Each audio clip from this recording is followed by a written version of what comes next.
عليكم خوتي خواتاتي، كي دايرين؟ لاباس عليكم؟ كي دايرين الصحه؟ ان شاء الله يلقاكم معنا فيديو على خير. اليوم ان شاء الله فيديو جديد وفلوق جديد. اليوم ان شاء الله غادي نديو للسيس اللي كنقولوا حنا سواسه ان شاء الله الرحمن الرحيم دار العروسه. داك اللي وريتكم جابوه علينا ضروري انك تترضي لهم باش انك كتحلي الطريق، يعني زعما العروسه انها تولي كتمشي لدار ناس دارهم هما ناسها هي حنا عند والديها زعما. المهم نخليكم مع التحضيرات، واخا انا طاطات ما صورتش لكم. المهم غادي نخليكم مع اللقطات ان شاء الله الرحمن الرحيم، وانتم معايا انتم بعد اللقطات. انتم سليلو نعمل لا واختي كتقد مالكي كتحازي اختي شدك. المهم انتم ان شاء الله تنسالي ونكمل معكم هاد الدجاجات الديسير وانا بساطر ما نطيطيبو ونوريهم لكم ان شاء الله، نوريكم الشكل النهائي.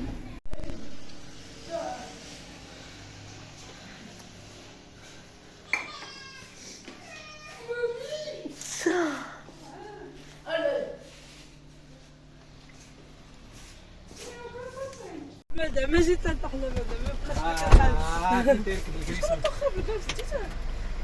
اوي الباب الزنقه جبوه هذا درتي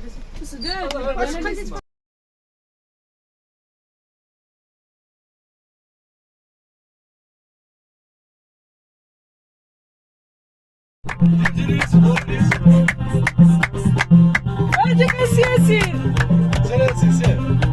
ياسين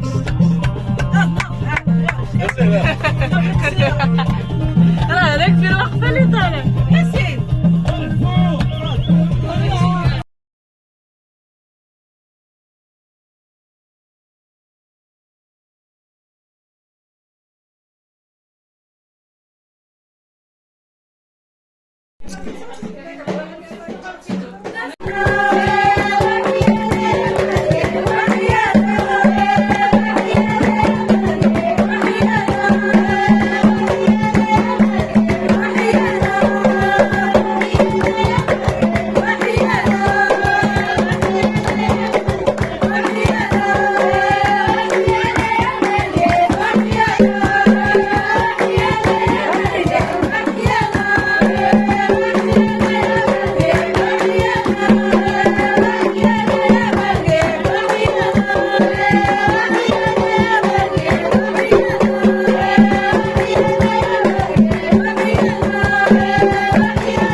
وهنا كنقولوا هابي بيرثداي لعروستنا، سنة سعيدة مليئة بالأفراح والمسرات.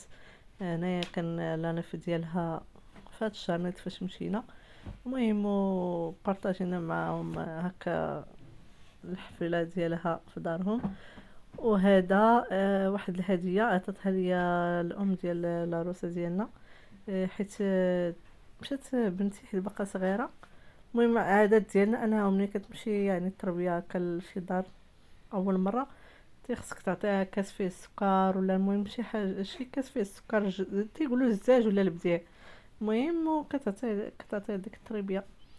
الله يجزيك الخير، انا عطاتني كاع زينه ديال الكيسان، الله يخطيك الله يكبر بيك، نرضى عليك ان شاء الله بساعه الخير.